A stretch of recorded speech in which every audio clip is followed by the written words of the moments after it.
어떤 사람이 예수님을 자신의 구주로 믿고 구원을 받으면 중간에 구원을 잃습니까? 잃지 않습니까? 제가 자주 던지는 질문이었습니다. 한 번 더, 진짜 구원 받은 사람은 중간에 구원을 잃지 않고 반드시 천국에 들어갈 수 있습니까? 없습니까? 대답은 뭐지요? 진짜 구원 받은 사람은 중간에 구원을 잃지도 않을 뿐만 아니라 반드시 천국에 들어가게 됩니다. 이 구원을 말하는 사람들 중에서 구원받은 성도들도 중간에 구원을 잃고 천국에 못 들어간다고 주장을 합니다. 그런 사람들이 그런 주장을 하는 몇 가지 이유가 있는데, 그 중에 가장 중요한 근거는 자기 주변에 혹은 이 교회 안에 어떤 사람들이 예수님을 믿고 구원받은 것처럼 하다가 중간에 예수님을 부인하는 모습들을 종종 보기 때문에 그렇습니다. 아니, 우리 교회도 그런 사람들이 많이 있었음을 제가 알고 있습니다.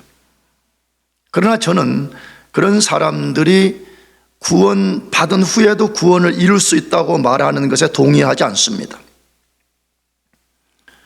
예수님을 믿는다고 고백하는 사람이 중간에 예수님을 부인하는 것은 그건 처음부터 구원받은 것이 아닙니다. 그 사람은 거짓 그리스도인이었을 뿐인 것입니다. 유다서 용어로 하게 되면 가만히 들어온 사람입니다. 예수님의 좁은 문, 생명의 문을 통과하지 않고 교회라는 공동체에 가만히 들어온 사람입니다. 이런 사람들은 세상 말로 하면 무늬만 그리스도인이었던 것입니다. 그렇기 때문에 진짜 구원받은 성도는 중간에 구원을 잃지 않을 뿐만 아니라 반드시 천국에 들어가게 됩니다. 그러면 무엇 때문에 그럴까요? 도대체 무슨 근거로 진짜 구원받은 사람은 구원을 잃지 않고 천국에 들어가냐는 것입니다. 크게 두 가지 때문입니다. 그 사람이 예수님과 그분의 대속을 믿은 것이 첫째 근거입니다. 다시 말하면 그 사람을 위해서 예수님이 십자가에서 대속의 피를 흘려주신 것이 근거가 됩니다. 또 하나는 그렇게 예수님을 믿은 사람을 성령이 그 사람 속에 역사해 주시기 때문에 그렇습니다. 이 역사가 무엇인지는 제가 뒤에서 자세하게 설명을 해드리겠지만, 성령이 그 사람 속에 들어오셔서 절대 떠나지 않기 때문에 그 사람은 구원을 이룰 수도 없고, 그러므로 반드시 천국에 들어가게 되는 것입니다. 따라서 예수 그리스도와 성령의 역사인 이 두 가지가 없는 사람에게는 첫째는 구원이 발생할 수가 없습니다. 나가서 이 두 가지가 진짜 그 사람에게 일어났다 그러면 그 사람의 구원은 절대로 보장이 되어 있습니다. 오늘 본문이 그것을 알려줍니다.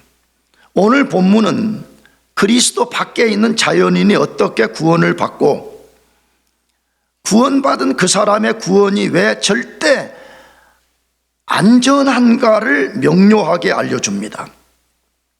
그러므로 여러분 가운데 혹시 아직 구원을 받지 않은 사람이나 예수는 믿으면서 나 진짜 구원 받았는가 갈등하고 회의하는 사람들이 있다면 오늘 이 본문의 말씀을 잘 이해하고 이것을 믿는 것이 필요합니다. 나는 만일에 어떤 자연인이 오늘 본문의 말씀이 무엇을 말하는지 잘 믿고 이해한다 그러면 놀라운 일이 발생할 것이라고 믿는 사람입니다. 그 놀라운 일은 뭘까요? 첫째로는 구원받게 됩니다. 할렐루야. 그냥 구원받게 돼요, 그 사람은. 두 번째로 구원받은 사람이 왜 자신의 구원이 절대 안전한가를 알게 되어요. 세 번째로는 자기 자신이 장차 반드시 천국을 얻게 될 것이라는 확신을 가지기 때문에 그 나라에 소망을 두고 살게 되는 것입니다. 그렇다면 어떻게 이런 일들이 자연인 속에 혹은 예수님을 구주로 믿는 사람 속에 일어날까요? 다시 말씀드리지만 오직 성령의 역사로만 가능합니다. 성령의 역사가 없이는 자연인 속에 구원과 관련되는 일이 일어날 수도 없고 구원받은 성도의 구원의 안전을 보장할 수가 없는 것입니다. 그러므로 우리는 죽으나 사나 성령을 사모해야 됩니다. 아멘. 성령이 우리의 존재와 우리 구원과 우리 미래와 얼마나 밀접한 관련을 갖고 있는지 모릅니다. 그래서 신앙생활 하는 게 뭐요? 그러면 다시 그냥 교회 왔다 갔다 하는 게 아니에요. 교회 와서 바람 잡는 행사하는 거 그런 거 아니에요.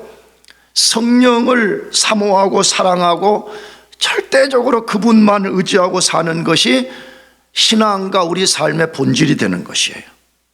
그러면 어떻게 자연인이 구원을 받고 반드시 천국을 기업으로 받을 수 있을까요? 첫 번째로 구원을 받으려면 먼저 구원의 복음을 듣고 믿어야 됩니다. 굉장히 중요한 성경의 가르침이에요.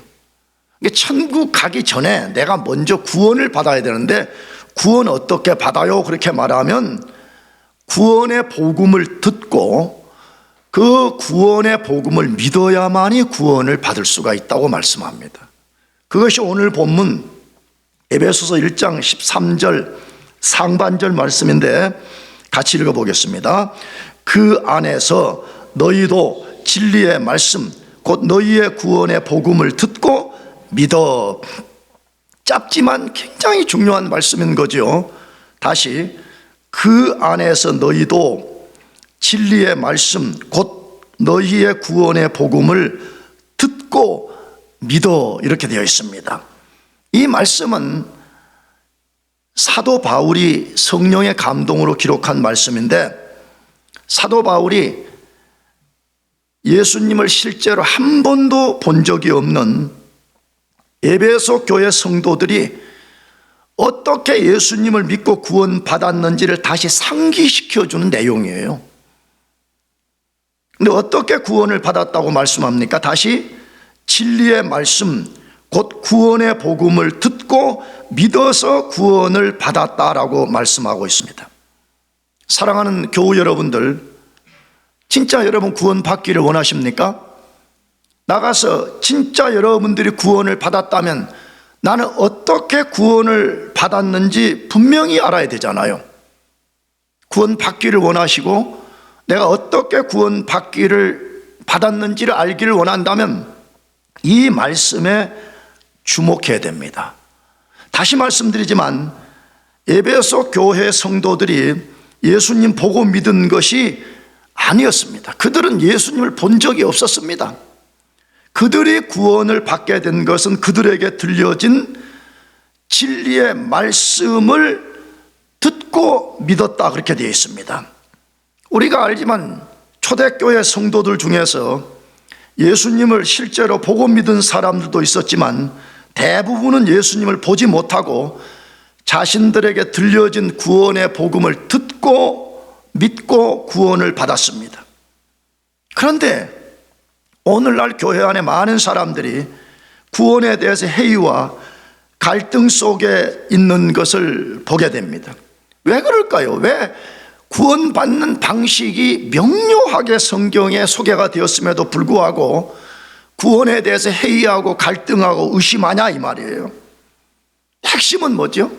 자기들이 이 눈을 갖고 예수님을 본 적이 없기 때문이라고 생각합니다. 그래서 속으로 그렇게 말하는 거죠. 내가 예수라는 분을 보기만 한다면 잘 믿을 수 있을 것이라고 생각합니다.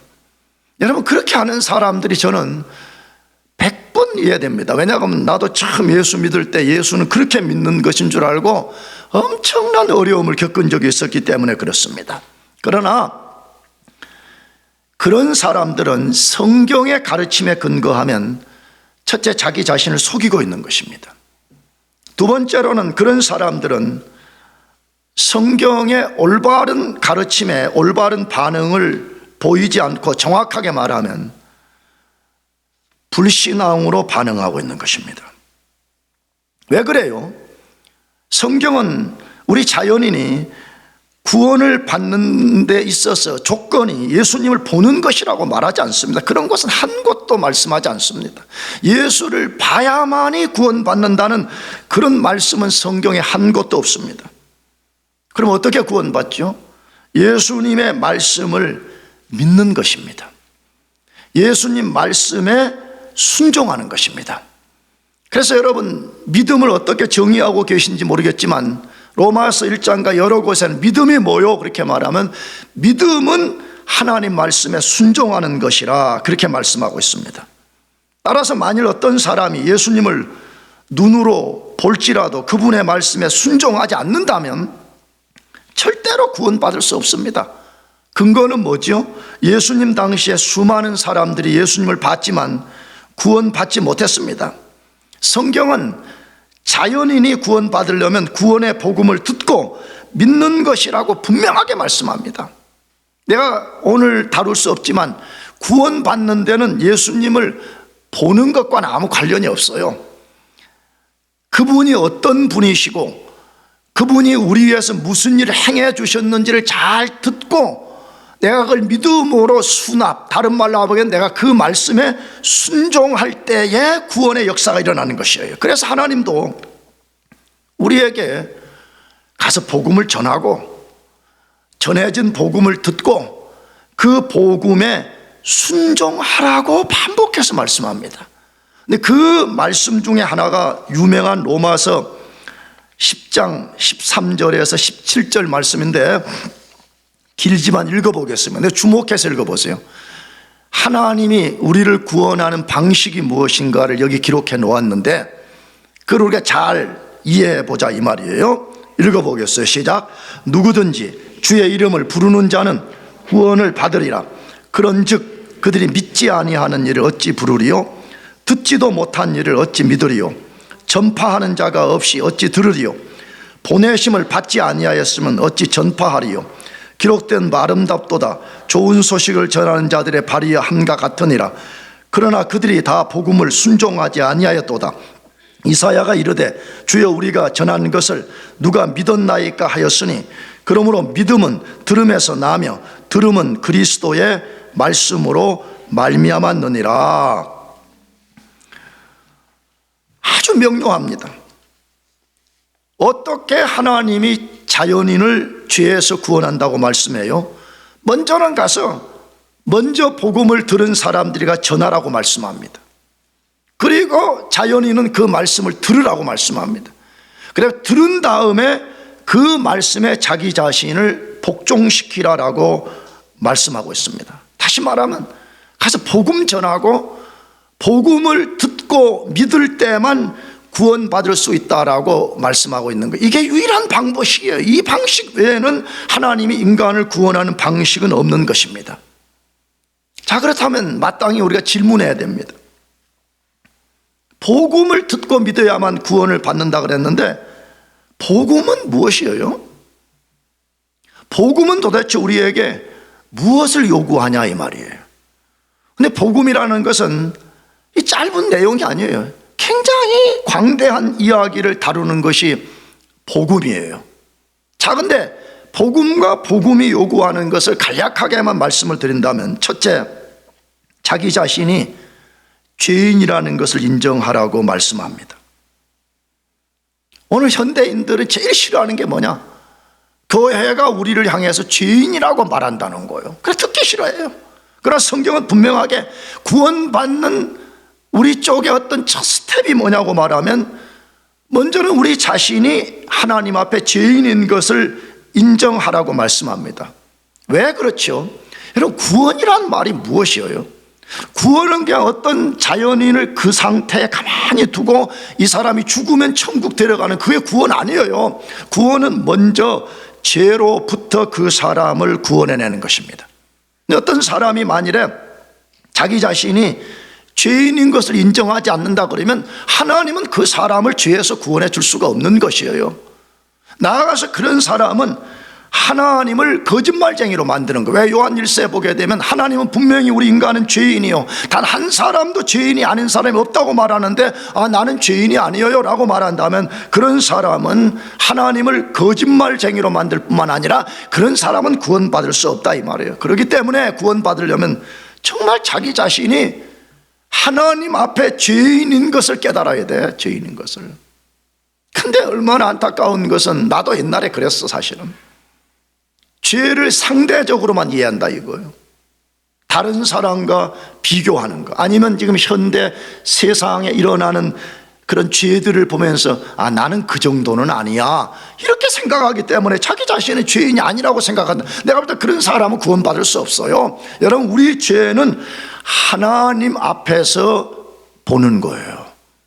내가 얼마나 큰 죄인인가를 알려면 우리 십자가에 죽임당하신 예수 그리스도, 그분을 볼 때만이 우리는 우리가 누구인가를 정확하게 알 수가 있어요.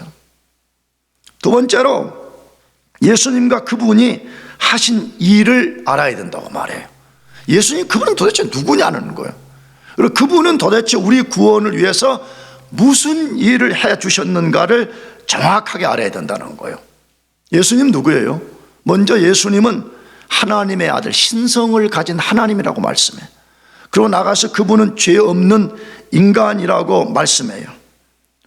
신성을 가진 하나님임과 동시에 죄 없는 인간이기 때문에 이 땅에 오셔서 우리 죄를 대신 담당하고 십자가에서 우리 죄를 대신해서 처벌을 받고 죄값을 완전하게 지불하심으로써 하나님의 의가 되시고 누구든지 예수를 믿으면 의롭게 되고 구원받을 수 있는 것입니다.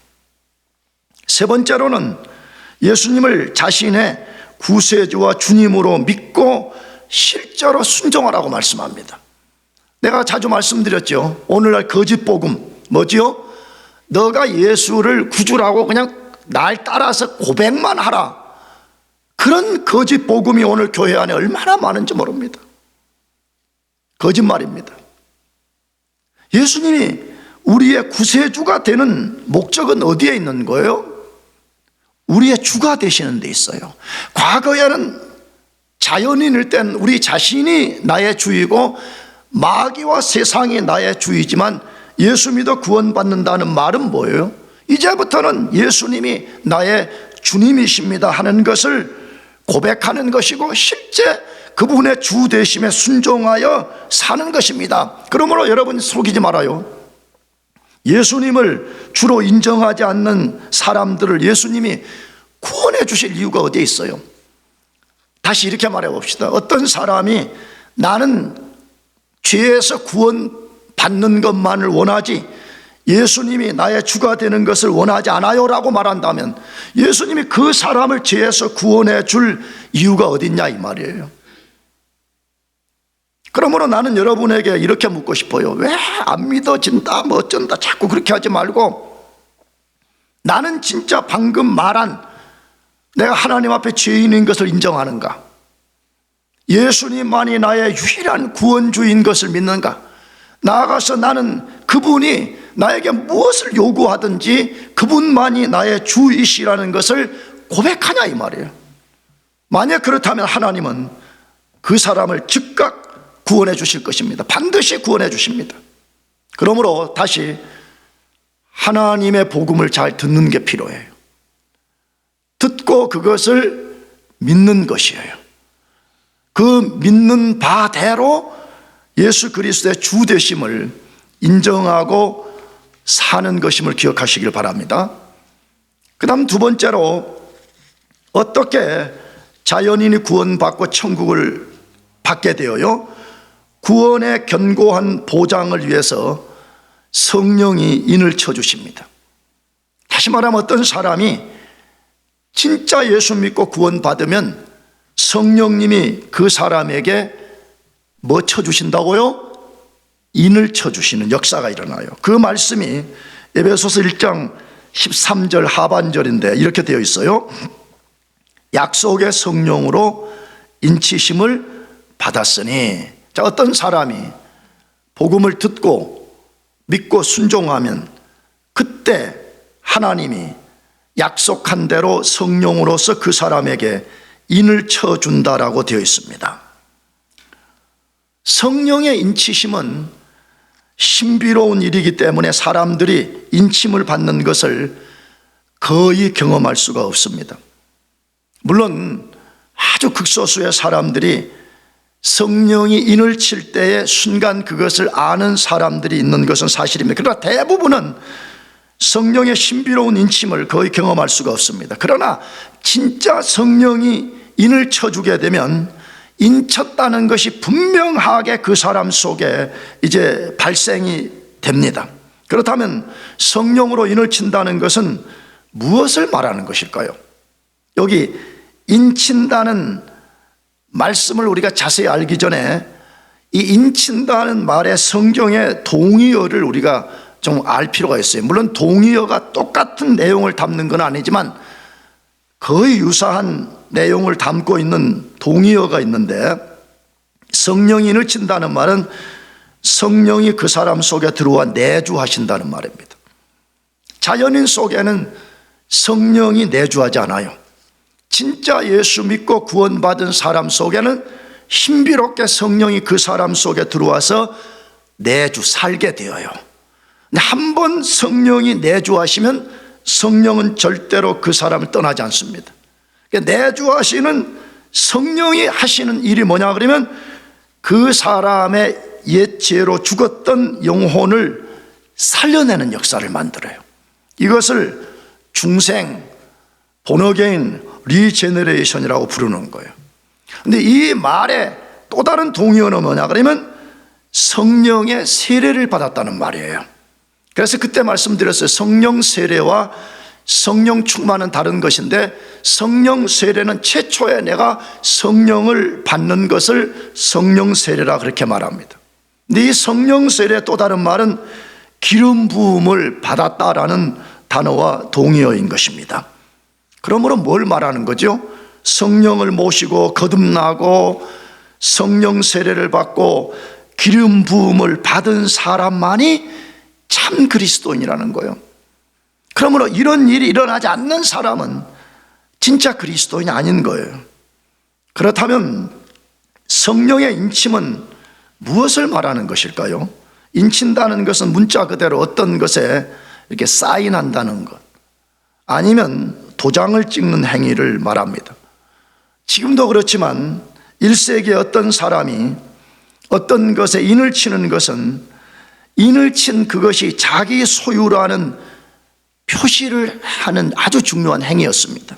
예를 들면 말이나 무슨 동물 같은 것에다가 인을 치잖아요.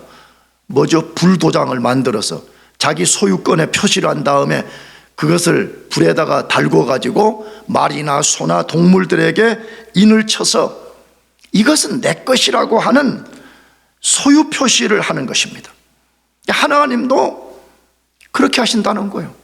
어떤 사람이 예수님을 구주로 믿어서 구원받으면 그 순간 성령을 통해서 그 사람의 영혼에 인을 쳐서 그 사람이 하나님의 소유인 것을 확증시켜 준다 그 말이에요. 근데 그 말씀이 에베소서 오늘 본문에만 있는 것이 아니라 고린도후서 1장 21절 22절에도 있는데 읽어봅시다. 우리를 너희와 함께 그리스도 안에서 굳건하게 하시고 우리에게 기름을 부으신 이는 하나님이시니 그가 또한 우리에게 인치시고 보증으로 우리 마음에 성령을 주셨느니라. 예수 믿어 진짜 구원받은 사람에게는 누구나 이런 일이 일어난다고 말해. 다시 얼마나 놀라운 일이 벌어져요. 뭐라고 했어요? 우리를 너희와 함께 그리스도 안에서 어떻게 하시고 굳건하게 하시고 우리에게 기름을 부으신 이는 하나님이시니, 성령 부었다고 말이죠. 성령에 인쳤다는 말이죠. 그가 또한 우리에게 뭐 하시고 인치시고 보증으로 우리 마음에 뭘 주셨느니라? 성령을 주셨느니라라고 말씀합니다. 그러니까 진짜 예수 믿은 사람은 오늘 본문 말씀과 고린도후서 1장 21절 22절 말씀이 반드시 그 사람 속에 이루어진 것이에요. 자, 그러면 왜 하나님은 구원받은 사람의 영혼에 성령으로 인을 쳐서 소유권 선언을 하실까요? 아까 말씀드린 첫 번째는 하나님 자신의 것임을 선언하면서 동시에 철저히 보호해 주겠다는 하나님의 자기 선언이에요. 여러분, 인간들도 말이에요, 얼마나 자기 것을 애지중지해요. 얼마나 자기 것을 보호해요. 하나님이 자기 것 된 사람을 하나님이 철저하게 아끼고 보호해 준다는 것이에요. 그러니까 여러분, 이걸 진짜 우리가 믿으면 얼마나 놀라운 역사가 우리 안에 일어나겠어요. 하나님이 성령으로 우리에게 인을 쳐주신 것을 우리가 안다면 그것은 내가 하나님의 소유요, 하나님이 소유된 나 자신을 하나님이 끝까지 지키시고 인도하신다는 그걸 믿을 수가 있잖아요. 사실이에요. 하나님이 성령으로 인을 친 사람은 그 어떤 것도 중간에 구원을 무효화시킬 수도 없고 하나님의 사랑에서 끊어낼 수가 없어요. 그렇기 때문에 진짜 구원받은 사람은 안전한 것이에요. 그래서 그것을 로마서 8장 31절에서 39절로 말씀하는데 이 긴 말씀을 여러분 잘 들어보세요. 얼마나 하나님이 성령으로 인친 사람을 끝까지 강하게 붙잡아 주겠다고 약속을 하는가 하는 것이에요. 그런즉 이 일에 대하여 우리가 무슨 말 하리요? 만일 하나님이 우리를 위하시면 누가 우리를 대적하리요? 자기 아들을 아끼지 아니하시고 우리 모든 사람을 위하여 내어주신 이가 어찌 그 아들과 함께 모든 것을 우리에게 주시지 아니하겠느냐? 누가 능히 하나님께서 택하신 자들을 고발하리요? 의롭다 하시는 하나님이시니 누가 정죄하리요? 죽으실 뿐 아니라 다시 살아나신 이는 그리스도 예수시니 그는 하나님 우편에 계신 자요 우리를 위하여 간구하시는 자시니라. 누가 우리를 그리스도의 사랑에서 끊으리요? 환난이나 곤고나 박해나 기근이나 적신이나 위험이나 칼이라. 기록된 바 우리가 종일 주를 위하여 죽임을 당하게 되며 도살당할 양같이 여김을 받았나이다 함과 같으니라. 그러나 이 모든 일에 우리를 사랑하시는 이로 말미암아 우리가 넉넉히 이기느니라. 내가 확신하노니 사망이나 생명이나 천사들이나 권세자들이나 현재일이나 장래일이나 능력이나 높음이나 기품이나 다른 어떤 피조물이라도 우리를 우리 주 그리스도 예수 안에 있는 하나님의 사랑에서 끊을 수 없으리라. 아멘. 난 여러분과 저 자신에게 다시 질문해. 여러분 진짜 예수님이 여러분의 구주이신 것이 믿어집니까? 그게 진짜 믿어진다 그러면 하나님이 여러분과 우리 모두를 영원히 지켜주신다고 지금 약속을 하는 거예요. 이걸 믿는 거예요, 여러분. 하나님은 자신이 약속한 것만을 우리에게 주셔요. 잘 기억하세요. 교회를 다니면서 많은 사람들이 신앙의 낙심, 기도에 대해 낙심하는 이유가 어디에 있냐 그러면 하나님은 내가 원하는 뭐든지 다 들어준다라는 잘못된 생각을 갖고 있으니까 기도해도 내가 원하는 대로 응답이 안 되니까 낙심하는 거예요. 근데 하나님은 하나님이 약속한 것만을 우리에게 주세요. 믿으시기 바랍니다. 그런데 지금 하나님 뭘 약속해? 그 중에 하나가 너 진짜 예수 믿었냐? 그러면 너는 성령으로 인침받은 사람이다. 성령으로 인침을 받았느냐? 그러면 내가 너를 영원히 너를 지키실 것이라고 하나님이 약속을 해주고 있습니다. 이게 우리 그리스도인들의 담대함의 근원이에요. 자꾸 이런 말을 한다고 여러분이 어떻게 이해하는지 난 잘 모르겠지만 그리스도인은 자기를 바라보는 사람들이 아니에요. 자꾸 세상은 자기를 바라보라고 말하는데 성경은 우리를 바라볼 것이 없다고 말해.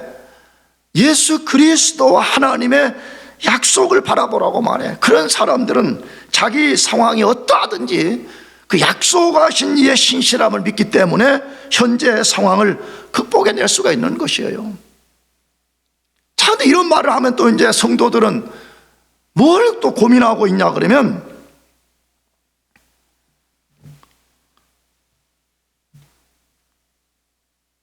내면 속에 깊이 의심해야 어떤 something 뭐가 있어요. 여러분, 그게 뭐예요? 그 어떤 것이라는 것이 무엇일까요? 성령을 받았는가에 대한 의심이에요. 이제 성령을 받아 인치면 이런 일이 벌어진다 그렇게 말하면 또 그때부터 그럼 나는 또 성령을 받았는가 하는 것 때문에 또 깊이 의심하는 사람들이 있어요. 그래서 약속을 못 믿어요. 자, 그렇다면 우리는 성령 받았는가 받지 않았는가를 테스팅을 해야 되잖아요. 제일 먼저는 뭐죠? 앞에서 말한 나는 진짜 예수님을 나의 구주로 믿냐는 거예요. 여러분, 자기 자신이 예수님을 구주로 믿지도 않으면서 성령을 받았는가를 고민한다 그러면 그 사람 뭔가 지금 잘못된 거죠. 근데 진짜 내가 예수님을 믿어. 근데 문제는 진짜 내가 성령 그럼 받았는가 하는 것이에요. 아까 뭐라고 했죠? 성령이 우리 속에 들어올 때는 신비롭게 들어오기 때문에 성령의 내주와 인침을 경험하는 사람들은 거의 드물어요. 성령이 들어오신 이후에 우리 자신들이 성령을 받았는가를 알 수 있는 시금석이 있다고 성경이 말해요. 여러 가지가 있어요. 근데 그 중에 세 가지 말씀만을 소개하려고 그래요. 첫 번째로 고린도전서 12장 3절 말씀이에요. 그러므로 내가 너희에게 알게 하노니 하나님의 영으로 말하는 자는 누구든지 예수를 저주할 자라 하지 아니하고 또 성령으로 아니하고는 누구든지 예수를 주시라 할 수 없느니라. 내가 우리 교회에서 이 말씀 한 수백 번 인용한 것 같아요. 근데 진짜 성령 받은 사람의 특성은 뭐라고 말하죠? 그 뒷절에 보면 뭐라고 말했죠? 성령이 아니고는 예수를 누구를 할 수 없다? 주시라고 고백이 안 나오는 거예요. 그래서 아까 내가 말한 대로 진짜 여러분은 아니 말로 그냥 이렇게 습득된 지식 말고 진짜 여러분은 여러분 존재의 깊은 곳에서부터 예수님이 나의 주이십니다 하는 것이 고백되냐 이 말이에요. 내가 지난주 설교 때 말씀드렸죠. A.W. 토저 이야기를 인용하면서 우리가 만약에 진짜 구원을 받았다면요, 우리는 지금 이후부터 하나님이 우리에게 어떤 응답을 해주지 않아도요, 우리는 그분을 영원히 섬겨야 돼요. 왜? 그분이 우리의 주이시기 때문에. 믿습니까? 그러므로 진짜 나는 예수님이 나의 주이시냐는 거예요. 근데 이 말을 여러분이 심각하게 받아들여야 돼. 왜 심각하게 받아들이냐면 오늘날 얼마나 많은 그리스도인들의 이 고백을 그냥 껍데기로 하는 거예요. 그냥 왜? 어렸을 때부터 예수는 나의 주라는 노래를 너무 많이 부르고 많이 들어가지고 실제 자기 삶에서 예수의 주되심은 전혀 인정하지 않아. 자기 마음대로 살아. 그런데 교회만 오면 예수는 나의 주라고 고백하는 거예요. 내가 볼 땐 그런 사람은 좀 의심스러워. 냉정하게 물어봅시다. 여러분이 진짜 예수님을 주라고 고백하는데 예수님 그분이 여러분 삶 속에 찾아와서 여러분의 모든 것을 앗아가더라도 여러분 진짜 예수님이 여러분의 주라고 고백할 수 있냐는 거예요. 난 나 자신에게 질문을 던지고 싶어요. 만약에 예수님을 내가 주라고 고백하고 있는데 주님이 나에게 말씀해, 장 목사야, 너는 오늘부로 이 목회를 그만둬라. 그리고 너는 이제 이 땅에서 더 이상 살지 말아라. 너는 천국으로 오너라. 그래도 내가 저항하지 않고 예수님 그분의 말씀을 내가 순수하게 받아들일 수 있겠느냐. 나는 받아들일 수 있을 것 같습니다. 왜? 그분이 나의 주님이시기 때문에. 그분이 나의 영과 육과 나의 소유와 나의 모든 것의 주인이기 때문에 나는 그렇게 할 수 있을 것 같습니다. 좀 더 심하게 적용해 보고 싶어요. 뭐 그런 일은 없겠지만 너가 만약 영과 함께 쫓겨나서 빈털터리가 돼서 이 스테이트 칼리지를 너가 떠난다고 그러면 떠날 수 있겠냐? 난 떠날 수 있을 것 같습니다. 난 여러분에게 도전하고 싶습니다. 여러분이 진짜 예수님의 주라면, 예수님이 여러분 주라면 무슨 뜻이라고요?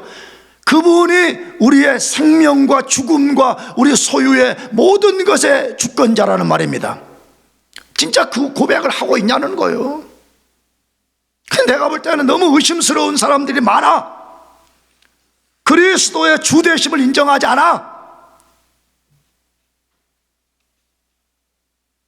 너무 많잖아요. 여러분, 시간을 사용하는 것을 봐봐요. 돈을 사용하는 걸 봐봐요. 재능을 사용하는 걸 보란 말이야. 그래서 성경은 단호하게 말씀해요. 진짜 성령을 받은 사람은 예수님을 자기의 주라고 고백하고 그렇게 산다라고 말해. 난 진짜 여러분에게 호소합니다. 여러분이 예수님을 여러분 자신의 구주로 믿을 뿐만 아니라 그분을 여러분 자신의 진짜 주로 인정하고 살기를 축복합니다. 그 다음 성령 받은 사람은 어떤 사람이라고 말해? 요한복음 3장 8절, 바람이 임의로 불매 내가 그 소리를 들어도 어디서 와서 어디로 가는지 알지 못하나니 성령으로 난 사람도 다 그러하니라. 여러분, 이 말씀의 백그라운드는 뭐지요? 니고데모라는 이 말이 중요해. 이 말에 질문을 던진 사람이 니고데모인데, 니고데모는 그의 캐릭터를 보면 굉장히 그 이스라엘 사회에서 높은 지위에 있는 사람이었어요. 근데 공부도 많이 한 사람이었어요. 그는 부자였어요. 근데 사회적으로 조금 더 부족함이 없는 사람이었어요. 근데 그가 예수님을 찾아와서 뭐 이것저것 말씀을 질문했어요. 그때 예수님이 그의 질문에 단 1도 대답하지 않아 그에게 너는 거듭나라 그렇게 말해. 왜? 예수님이 볼 때 그가 뭐 사회적으로 지위가 높고 뭐 공부를 많이 하고 돈이 많고 그거는 너 인생의 운명에 아무런 영향을 줄 수 없다고 예수님이 간파한 거죠. 그래서 거듭나라 그래. 그러니까 니고데모가 깜짝 놀래가지고, 아니 엄마 뱃속에서 태어난 사람이 어떻게 다시 거듭날 수 있냐, 어떻게 거듭나는 것이 가능하냐 이렇게 물었어요. 그때 예수님이 이 말씀을 하신 거예요. 바람 비유라는 거예요. 무슨 비유했다고요? 바람의 비유를 든 거예요. 뭐라고? 바람은 눈에 보이지 않지만 한번 바람이 어떤 사물을 탁 치면 반드시 사물이 움직이는 것처럼, 성령은 눈에 보이지 않지만 성령이 신비하게 어떤 사람 속에 들어와서 그의 죽은 영을 살려내고 인을 탁 치면 그때부터 그 사람의 변화가 일어난다는 거예요. 인격의 변화가 일어나고 삶의 방식의 변화가 일어난다는 거예요. 그런데 대학부 1학년 때 들어올 때나 졸업할 때까지 하나도 안 변하는 거예요. 안 변하기로 결심을 해버려요. 그리고 뭐라고 저항하냐?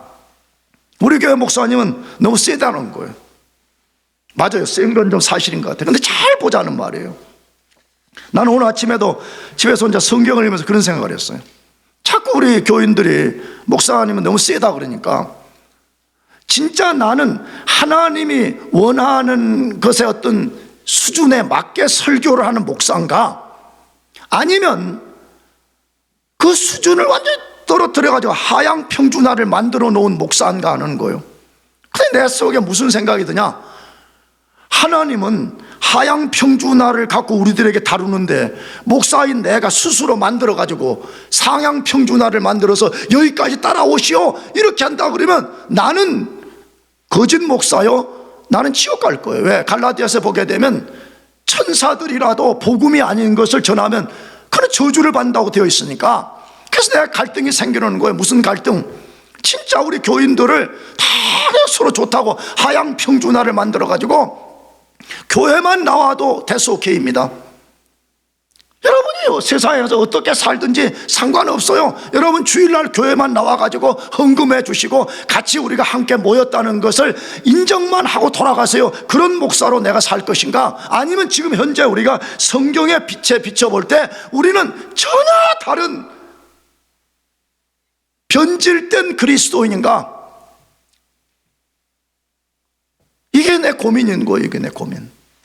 여러분은 고민이 들지 않아요? 나는 그게 겁이 나는 거예요. 뭐가 겁이 나냐? 아니 내가 여기서 목회한다고 소리도 많이 지르고 막 그랬는데 하향 평준화, 성경과 아무 관계없는 변질된 그리스도인을 만들어 놓고 목회를 잘했다고 내가 마지막 날 그리스도의 심판대 앞에 섰는데 주님이 넌 도대체 뭐 하다가 왔냐고 말하는 거예요. 근데 그것까지 좋다 이거예요. 그 내가 목회한 대상들을 변질된 이상한 그리스도인들로 만들어 놓고 우리가 함께 그리스도의 심판대 앞에 설다 그러면 나의 부끄러움 말할 것도 없고 여러분은 어떻게 되냐는 말이야.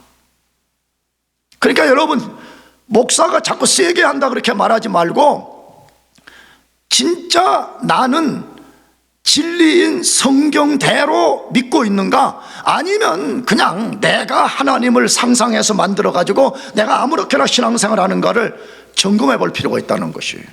그래서 나는 이렇게 말하고 싶어.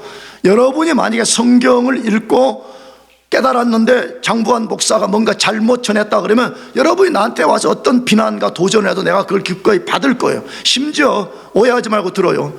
이 교회는 거짓 복음을 전하는 교회니까 나는 이 교회를 다니고 싶지 않아요. 그러나 딴 교회는 난 막을 수가 없어. 왜? 그 사람의 판단이 이 교회 목사가 거짓 복음을 전한다는데 무엇으로 그 사람을 잡을 근거가 생기겠어요?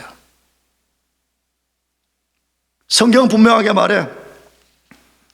사활적으로 중요해. 이거 내가 종교를 갖고 종교에다가 더 좋은 페인팅을 해서 종교를 아름답게 만들 거야, 그런 문제가 아니라 성령을 받아서 성령의 인을 친 사람은 바람이 사물을 치는 것처럼 그런 변화가 반드시 오게 되어 있다고 말하는 것이에요. 세 번째 하나 더 소개하고 싶어요. 세 번째 말씀은 갈라디아서 5장 22절 23절. 오직 성령의 열매는 사랑과 희락과 화평과 오래 참음과 자비와 양선과 충성과 온유와 절제니 이 같은 것을 금지할 법이 없느니라. 여러분, 무슨 열매를 맺는다고요? 성령의 열매를 반드시 맺게 된다는 것이에요. 왜? 당연하잖아요. 이 말씀 앞에 보게 되면 육신의 열매라는 게 있다고 되어 있어요. 이 5장 22절 앞절에 보면. 그래, 성령을 받지 않은 사람은 옛 죄, 옛 육신에 지배된 삶에 의해서 만들어내는 열매들이 있다, 결과물이 있다고 말해. 근데 반대로 성령을 받으면 성령이 그 사람 속에 임해서 만들어내는 열매가 있다라고 분명하게 말씀하고 있다 이 말이에요. 그래서 예수님도 마태복음 7장에 열매로 안다 그렇게 말해요. 뭘 안다고? 열매로. 심판날을 소개하는 말씀에 보게 되면 예수님 내가 그 앞에서 떡을 먹지 않았어요? 당신이 가르칠 때 내가 그 앞에 듣지 않았어? 이렇게 말하는데 예수님은 난 너희들 도무지 모른다 그렇게 말하는 거지요. 예수님이 가르칠 때 뭘 말씀하는 거예요? 너는 나를 구세주로 믿고 나를 너의 주로 여기고 좁은 길을 가라 그렇게 말했는데 듣기는 들었지만 안 믿은 거예요. 듣기는 들었지만 순종하지 않은 거예요. 그러니까 예수님이 그런 사람 난 너를 도무지 알 수 없다 그렇게 말하는 거지요. 사랑하는 교우 여러분, 사활적으로 중요해요. 내가 이렇게 말하는 걸 여러분들이 언짢게 여기는지 모르겠지만 나는 그걸 확실하게 믿는 사람이에요. 나는 내가 자녀를 가진 부모이기 때문에 말하는 거예요. 내 자녀들이 미국에서 아메리칸 드림을 이루는가 못 이루는가 그런 거 아무 상관없는 거라니까. 내가 여기서 얼마만큼 높은 지혜를 아니 그런 게 중요하지 않다니까. 사활적으로 내가 성령을 받고 인침을 받아서 나는 죽었던 영에서 살아나서 나는 구원받고 성령 안에 사는가, 이것보다 중요한 것은 없어요. 그런데 어느 자연인이 복음을 듣고 진짜 그것을 믿고 순종하면 하나님이 단번에 알아버려요. 지난번 우리 철야 때 마가복음 5장 설교했잖아요. 헬루증 앓는 여인이 와가지고 예수님 뒤에 와서 겉옷자락을 만진 거예요. 그 성경 백그라운드 전으로 보면 그 여인만 만진 게 아니야. 이 사람 저 사람 애들 와가지고 고대 당시의 풍습대로 그런 어떤 선지자나 기적을 일으킨 사람이 만져주면 자기에게 복이 있을 거라 가지고 막 수많은 사람이 만졌단 말이에요. 그런데 갑자기 예수님이 길을 가시다 탁 돌아서더니 누가 나를 만졌냐 이렇게 말해. 그러니까 제자들이 아니 예수님 지금 얼마나 많은 사람들이 막 지금 이렇게 북적이는데 누가 만졌는지 어떻게 알아요? 그러니까 예수님이 뭐라고 말씀했죠? 나에게서 능력이 나갔다고 말씀해. 정확하게 아신 거예요 예수님이. 여러분, 누가 손을 댔는지 몰라서 물은 거 아니죠? 그 공동체에 소외된 여인을 공동체 속에 세워주기 위한 예수님의 놀라운 방법인데, 그러나 분명한 건 예수님이 아셨다 이 말이에요. 하나님이 지금도 진짜 예수를 자신의 구주로 탁 믿으면 하나님이 아셔요. 그래서 하나님이 신비롭게 그의 성령을 통해서 그 사람에게 탁 인을 치고 그 사람의 죽은 영을 살려내고 인치신 성령이 그 사람 속에 떠나지 않아요. 영원히 함께, 영원히 함께. 그러면서 마지막으로 그 구원받은 사람을 어떻게 만들어 준다고 말씀해요. 세 번째로는 성령이 보증해 주심으로 천국을 기업으로 받게 돼요. 성령이 뭐 해 주신다고요? 보증을 해줘, 보증. 그래서 그 사람이 반드시 기업을 받아요. 그걸 에베소서 1장 14절에 말씀했는데 읽어보겠습니다. 이는 우리의 기업의 보증이 되사 그 얻으신 것을 구속하시고 그의 영광을 찬미하게 하심이라. 굉장히 중요한 종속절의 내용이죠. 다시 말하면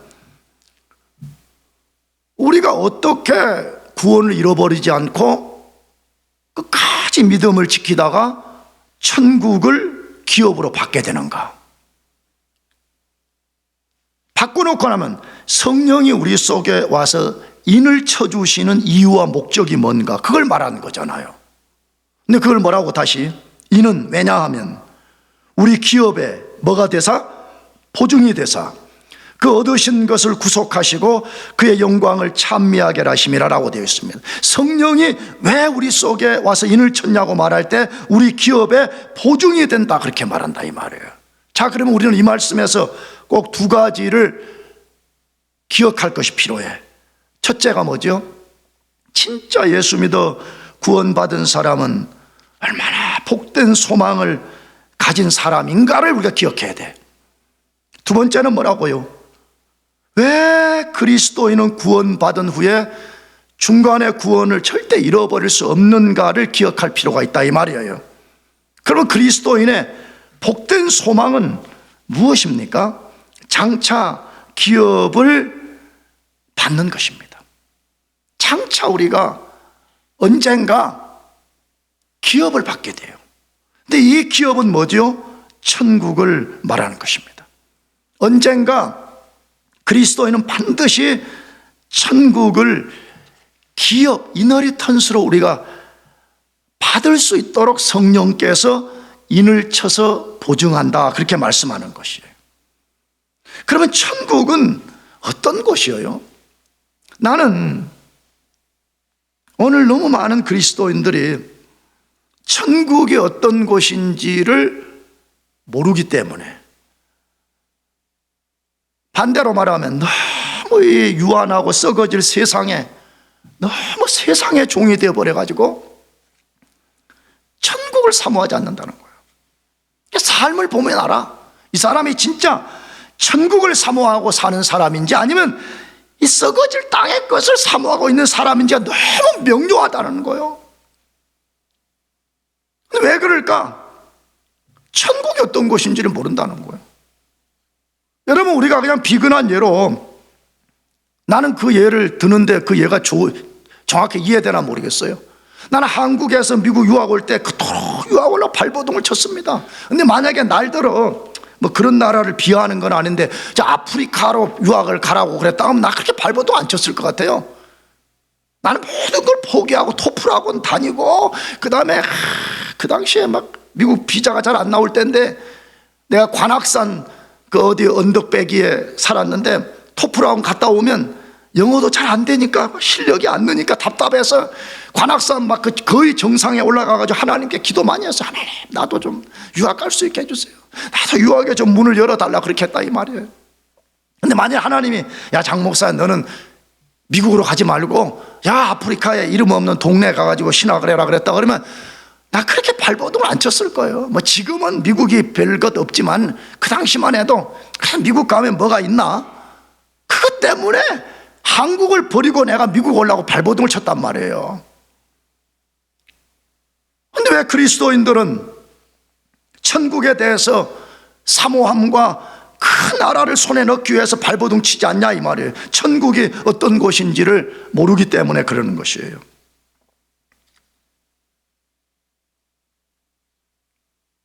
천국이 그냥 뭐 이 맨하탄 정도나 비슷한가? 뭐 이렇게 생각하고 있는 것이에요. 여러분, 내가 정직하게 말씀드릴 수 있어요. 나도 천국을 완벽하게 알 수 없습니다. 그러나 천국을 두 단어로 말씀하라 그러면 영광과 신비의 장소입니다. 그래서 우리 그리스도인들은 그 나라로 하나님이 데려가려고 우리를 본어게인 시킨 거예요. 근데 본어게인을 시켜놨더니 천국에는 관심이 없고 이 썩어질 세상에만 관심을 갖고 있다 그러면 하나님이 얼마나 안타까워하시겠어요. 그래서 사도 바울이 그렇게 사는 그리스도인들을 향해서 피눈물을 토하며 기도하는 내용이 있다고 되어 있어요. 그것이 에베소서 1장 18절 상반절 말씀인데 이렇게 되어 있어요. 그 주어를 넣어서 말하면 하나님이 너희 마음 눈을 밝히사 그의 부르심의 소망이 무엇인지 알기를 원한다 이렇게 되어 있어요.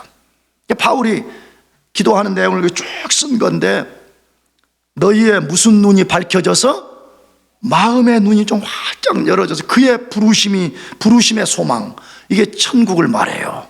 너희가 앞으로 장차 받을 기업이 무엇인가 제발 좀 그걸 보기를 원한다는 것이에요. 나도 여러분도 그랬으면 좋겠어요. 물론 우리가 우리 눈앞에 당면한 어려움들이 있다는 걸 왜 모르겠어요. 나도 어려움이 있고 여러분도 있는 게 사실이에요. 그러나 진짜 그리스도인들의 마음의 눈이 열어져서 내가 앞으로 장차 받을 이너리턴스가 무엇인지를 진짜 안다 그러면요, 우리는 그 소망 때문에라도 현재의 고난을 능히 이겨낼 수가 있는 것이에요. 천국을 소망하기를 축복합니다. 천국을 소망하고 살아요. 천국을.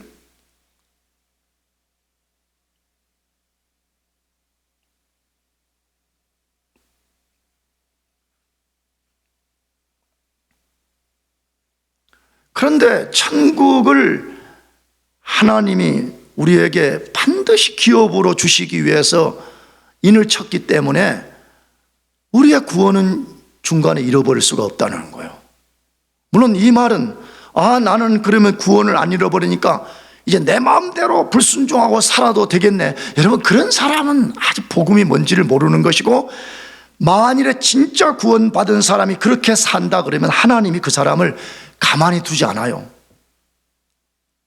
그러나 분명한 것은 우리가 천국을 기업으로 받을 수 있도록 인침을 받았다면 하나님은 절대 우리 구원을 잃지 않게 만들어. 왜? 우리가 반드시 그 기업을 받아야 되기 때문에 하나님이 끝까지 우리 구원을 붙드시고 우리가 구원이 완성되도록 하나님이 해주시는 거예요. 근데 어떤 방식으로 그것을 한다고요? 성령이 우리 속에 들어오셔서 보증한다 이렇게 되어 있어요. 성령이 우리 속에 보증해 주신다 이렇게 되어 있어요. 근데 이 보증이라는 말 자체가 이미 그 말을 담고 있는 거지요. 근데 헬라어 단어는 이걸 아라본 그렇게 표현해요. 아라본으로 되어 있어요. 아라본. 그러니까 아라본이라는 말을 이제 우리말로 뭐 이렇게 번역을 한 거잖아요. 근데 그 중에 하나가 보증 이렇게 했어요. 근데 이 말에 또 좋은 말은 뭐냐면 보증금이에요. 담보, 저당 그 뜻이에요.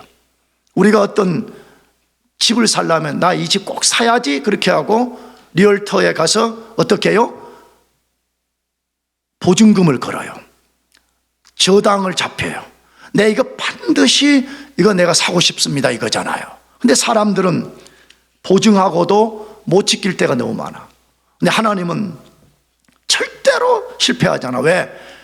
하나님이신 그의 성령을 그 사람 속에 보내서 알아본 보증금으로 다 그 사람 속에 인을 쳐놓은 거예요. 무엇 때문에? 세상이 반쪽이 나도 보증, 성령으로 인친 이 사람을 구원해서 반드시 하나님이 천국을 기업으로 받게 하시겠다는 것이에요. 그러므로 우리는요, 성령을 사모해야 돼요. 내가 구원을 잃어버리지 않는 것, 내가 앞으로 천국을 손에 넣는 것은 엄밀하게 내가 잘해서가 아니에요. 하나님의 성령이 내 속에서 인을 치시고 그가 영원히 나와 함께 해주심 때문이에요. 그러므로 이번 주에 다시 성령을 사모하시기를 축복합니다. 성령을 의지해요. 성령 그분에게 여러분의 영과 육을 완전히 복종시켜서 살아요. 그렇게 하면서 매일매일의 삶을 성령과 동행하면서 그리스도인답게 살아야 돼요. 우리가요, 그리스도인답게. 그렇게 해서 우리 날이 얼마 동안 이 땅에서 이어질지는 모르지만 그리스도께서 우리를 부르신다면 우리가 그 앞에 설 뿐만 아니라 하나님이 예비한 그 나라를 기업으로 받는 여러분 모두가 되시기를 축복합니다. 기도하겠습니다.